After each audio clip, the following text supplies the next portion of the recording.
Quand je prends dernièrement les propos d'Emmanuel Macron sur l'Afrique, eh bien, tout Africain conscient devrait donc comprendre très vite tout ce qu'il a pu nous dire et qu'est-ce que ça signifie. Le général Tchani a dit il n'y a pas longtemps du changement donc de tactique ou de stratégie des forces françaises en Afrique, et je pense qu'il est venu le confirmer. Il s'agit de dissoudre et de garder un dispositif socle. Et Emmanuel Macron l'a si bien dit qu'on ne peut que le remercier pour cette sincérité, même si certains ont voulu mettre la poudre aux yeux de leur population, mais la réalité finit par rattraper aussi. Ils ne partiront pas de certains pays, ils ont juste dissous le dispositif. Vous ne les verrez plus dans des bases, mais dans les ambassades, ils seront là. Ils vont constituer des sociétés de sécurité pour sécuriser leurs sociétés qui existent dans ces pays-là. Mais les soldats seront là, mais vous ne les verrez plus en tenue ou rassemblés dans des bases. C'est tout ce que ça veut dire. Ils vont se réorganiser, mais seront là. Il a parlé de politesse vis-à-vis de certains chefs d'État en leur donnant la primauté d'annoncer donc la rupture ou le départ des forces françaises. Ça nous importe peu, on peut dire. Mais tout ce que nous savons, c'est que si vous voulez une rupture avec ces forces impérialistes, c'est simple, on dénonce les accords. Tout commence par là-bas.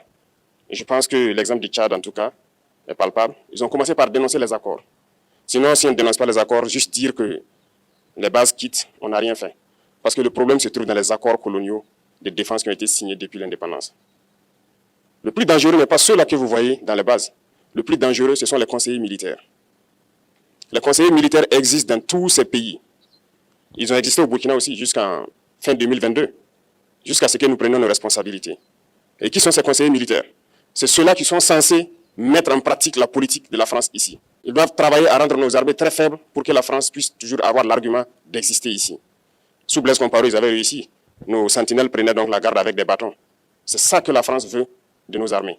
Lorsque nous arrivons à cette étape, nous n'avons pas le choix que de vouloir qu'ils viennent s'installer. Mais l'armée burkinabé a réussi à un moment donné à se débarrasser des conseillers militaires. Malheureusement, je pense qu'en 2019, après l'opération Otapoano, où ces Français ont vu que l'armée burkinabé a encore une capacité de réagir au terrorisme, ils ont appelé les chefs d'état-major en France, ils l'ont instruit de reprendre les conseillers militaires dans toute la structure. Eh bien, il n'a pas accepté, mais au retour au pays, les politiques l'ont instruit d'accepter les conseillers militaires. Et c'est là que les conseillers militaires sont revenus dans l'armée burkinabé en 2019. Avec toutes les conséquences qu'on connaît, l'armée était en train de disparaître dans les années 2020-2021. Et d'ailleurs, c'est le moment où beaucoup de militaires ont dû déserter, parce qu'il n'y avait plus d'espoir. On était en train de s'effondrer. Voilà un peu comment ils travaillent. À l'état-major général des armées, dans tous les états-majors d'armée, dans les écoles, c'est eux qui sont censés nous dicter la politique de notre armée. C'est eux qui nous disent combien recruter, quand recruter et qu'est-ce qu'il faut en faire. Ils sont dans les écoles pour nous dire comment il faut les former et ainsi de suite. Tant que ces conseillers militaires sont là, vous n'êtes pas indépendant. Votre armée aura juste l'apparence d'une armée qui sera là en train de faire des parades, du cirque. Mais lorsqu'il viendra la guerre, vous vous rendrez compte que la parade, c'est une chose, mais la guerre, c'est une autre chose. Il faut rompre les accords. C'est la seule façon d'avoir une armée indépendante et se construire, être fort. Mais beaucoup de gens ne le comprennent pas peut-être. Et même avec ces accords, la France choisit dans nos États des élèves officiers pour aller les former. C'est à travers ces mêmes accords. Mais en réalité, ces officiers qui partent se former pour la plupart, pour la France, ils viennent pour servir l'État français dans leur pays. Ils ne viennent pas pour servir nos pays. Ils les forment pour qu'ils viennent servir les intérêts de l'État français. J'en veux pour preuve. Lorsque nous nous sommes révoltés, beaucoup d'officiers au Burkina qui ont été formés en France ont été immédiatement contactés pour leur dire que c'est le moment de se mettre en action parce que vous avez été formés pour ça, pour servir les intérêts de la France. La plupart de ces officiers nous ont rendu compte, nous avons pris acte et nous continuons de suivre. Lorsque un officier formé en France arrive dans son pays et par malheur meurt soit par accident ou bien sur le champ de bataille, en France, il y a une nuit d'hommage aux morts dans l'armée, comme partout ailleurs. À la nuit d'hommage aux morts, on cite le nom de l'officier en question et on dit « mort pour la France ». Il ne le forme pas pour servir son pays, il le forme pour servir leur État. Et dans beaucoup d'États africains, il y en a plein de ces officiers. Combien sont patriotes, Dieu le sait. C'est une leçon que Emmanuel Macron a donnée encore aux chefs d'État africains, de se rattraper et de pouvoir vraiment mener cette lutte contre l'impérialisme. Mais en plus de ça, il a aussi insulté tous les Africains dans ses propos. Il y a une partie qui a retenu mon attention, là où il parlait d'ingratitude. Et que l'ingratitude est une maladie non transmissible aux humains. Lui, il est humain, notre ingratitude n'est pas transmissible à lui. Voilà comment ce monsieur voit l'Afrique, voit les Africains. Nous ne sommes pas des humains à ses yeux.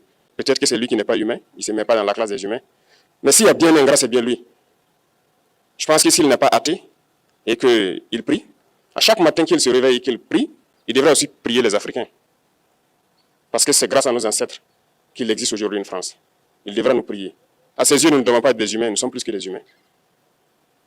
Ce sont des messages très forts qu'il passe. Moi, je pleure le peuple français. Mais quand même, il est bien pour l'Afrique.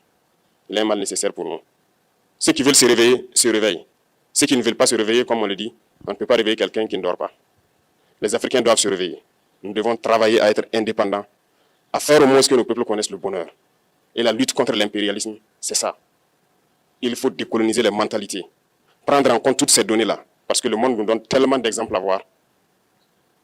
Pour eux, il n'y a pas de morale.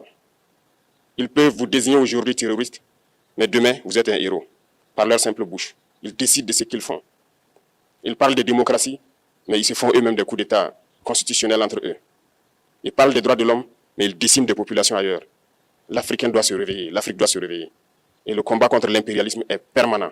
Et je vous invite à incorporer ce combat, à travailler en sorte que nous soyons réellement indépendants, que nous soyons autosuffisants et que nous puissions nous développer, connaître le bonheur, ce à quoi notre peuple aspire. Merci, je vous souhaite une très bonne journée, une très bonne semaine et une très bonne année.